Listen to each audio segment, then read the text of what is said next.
10वीं जमात के इम्तिहानात में कामयाब तलबा की रहनुमाई के लिए कर्नाटका मिली काउंसिल और हीरा वेलफेयर एसोसिएशन की जानिब से मुश्तरका तौर पर शहर के मुस्लिम ऑर्फनेज में एक बड़े पैमाने पर करियर गाइडेंस प्रोग्राम का इनेकाद किया गया। इस प्रोग्राम में माहिरीन तालीम ने तलबा को गाइड किया कि 10वीं जमात के बाद वो प्री यूनिवर्सिटी में किन मौज़ूआत को चुनें या किस मैदान में अपने करियर को तश्कील दें। ये जो मौका होता है बच्चों के लिए बहुत अहमियत का हामिल होता है।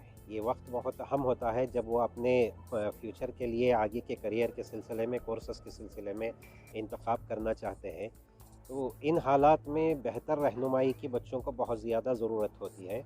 और दूसरी तरफ जो है, जो आला तालीम की तरफ हमारे बच्चे जा रहे हैं, उनके वालिदैन की तरफ से बच्चों की सही रहनुमाई और उनकी हौसला अफजाई और उनकी तरफ से जो है बैकिंग की बहुत ज़्यादा ज़रूरत होती है। तो इस ज़रूरत के पेश नज़र ऑल इंडिया मिली काउंसिल ने HWA के साथ मिलकर आज का ये प्रोग्राम मुनक़िद किया है, जिसमें एक्सपर्ट्स को दावत दी गई है। हर फील्ड से यहाँ पर माहिरीन तशरीफ़ लाए हैं, जो तलबा की भी और वालिदैन की भी मुख्तलिफ़ जो कोर्सेस हैं और करियर के जो मौक़े मौजूद हैं, उनके सिलसिले में तलबा को इंशाअल्लाह रहनुमाई पेश करेंगे।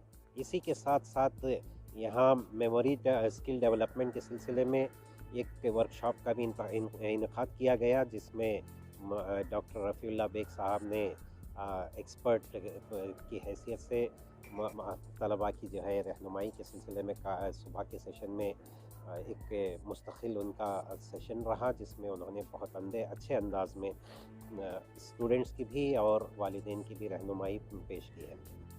हेड स्टार्ट प्रोग्राम के मुताल्लिक़ एक्सपर्ट डॉक्टर रफ़ीउल्लाह बेग व डॉक्टर अब्दुल सुभान और ऑल इंडिया मिली काउंसिल के कौमी assistant general secretary Sulaiman Khan ने पैगाम दिया कि वालिदैन को चाहिए कि वो बच्चों को स्कूली अय्याम ही से कॉम्पिटिटिव एग्ज़ाम्स के मुताल्लिक़ बेदार करें कि इनमें आला तालीम के हुसूल का शौक़ पैदा हो, कि यही हमारे मुल्क मिल्लत का रोशन मुस्तक़बिल हैं।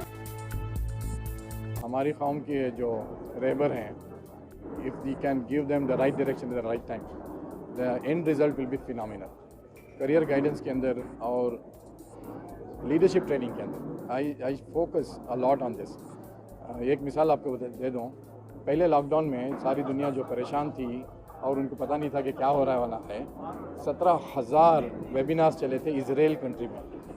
17,000 वेबिनार्स की सोच क्या थी बोले तो, ये जो लॉकडाउन हुआ है इसके बाद की ज़िंदगी में हम क्या करेंगे, क्या कारोबार करेंगे, हमारे पॉलिसीज़ क्या रहेंगे, एजुकेशन क्या रहेंगे। 17,000 वेबिनार्स वो लोग लॉकडाउन में 2 महीने में किए हैं, तैयारी किए हैं वो। अब जब लॉकडाउन ख़त्म हुआ, सबसे ज़्यादा जो कारोबार में और एजुकेशन फील्ड में फ़ायदा मिल रहा है वो इजराइल कंट्री को। ये इनकी प्लानिंग होती है। मेरी ख्वाहिश ये है कि हमारे कौम के जो भी ज़िम्मेदार हैं, आज ऑल इंडिया मिली काउंसिल से प्रोग्राम है, मैं उनको शुक्रिया अदा करना चाहता हूँ और मुबारकबाद देना चाहता हूँ कि इतना बेहतरीन प्रोग्राम उन्होंने ऑर्गेनाइज़ किया। देखिए, सबसे बड़ा प्रॉब्लम जो हमेशा से रहा है वो अवेयरनेस का रहा है। ऐसे प्रोग्राम्स की जो ज़रूरत है इसीलिए बहुत ज़्यादा होती है कि बच्चों के अंदर वो अवेयरनेस क्रिएट किए, क्योंकि एक डर होता है बच्चों के अंदर कि हम नहीं कर सकते, वो बहुत मुश्किल होता है, बहुत पैसे लगते हैं बल्कि बच्चों को लगता है। ये लोगों को, बच्चों को महसूस नहीं होता, मालूम नहीं होता कि जो मेडिकल सीट्स होते हैं, ख़ास तौर पे मेडिकल की जब बात होती है कि 50% in every medical college merit seat होते हैं, जिसके लिए सिर्फ और सिर्फ 6,000 रुपये माहाना लगते हैं किसी भी पेरेंट के लिए। ये बच्चों को महसूस कराना है, पेरेंट को महसूस कराना है। IITs में बच्चे जा सकते हैं आपके। जब तक हम लीडरशिप के रोल में नहीं जाएंगे, तो लीडरशिप उसी वक्त आएगी जब हम जो दुनिया की जो टेक कंपनीज़ हैं उसको लीड करने वाले IITians होते हैं। ये इंडिया के इंस्टीट्यूशंस में हमारे बच्चे खुद नहीं जाते, क्योंकि अर्ली एज में अवेयरनेस नहीं होता। प्रिपरेशन उसका जिस अंदाज से शुरू करना होता है, 8th 9th 10th 11th, ये नहीं होने की वजह से ये सब मसाइल होता है। कई ऐसे प्रोफेशंस हैं जिसके बच्चों को हम आगाह कराना है, ख़ास तौर पे प्रोफेशनल कोर्सेज के लिए जो कोशिश होनी है, कॉम्पिटिटिव एग्ज़ाम के लिए बच्चों को तैयार करना होता है, तैयारी करना होता है। तो लिहाजा कोशिश ये करना है कि जैसे बच्चों को हम कॉम्पिटिटिव एग्ज़ाम्स के लिए तैयार कराएं, उनकी अवेयरनेस زیادہ سے زیادہ پھیلائیں کمیونٹی کے اندر، اور خاص طور پہ ہمارے نوجوان نسل جو ہے جو پڑھائی کر رہے ہیں آفٹر 10th، ان کو ان ایگزامز کے لیے تیاری ارلی شروع سے ہی کرائیں۔ ETV بھارت کے لیے بنگلور سے رفیق جبار کی رپورٹ۔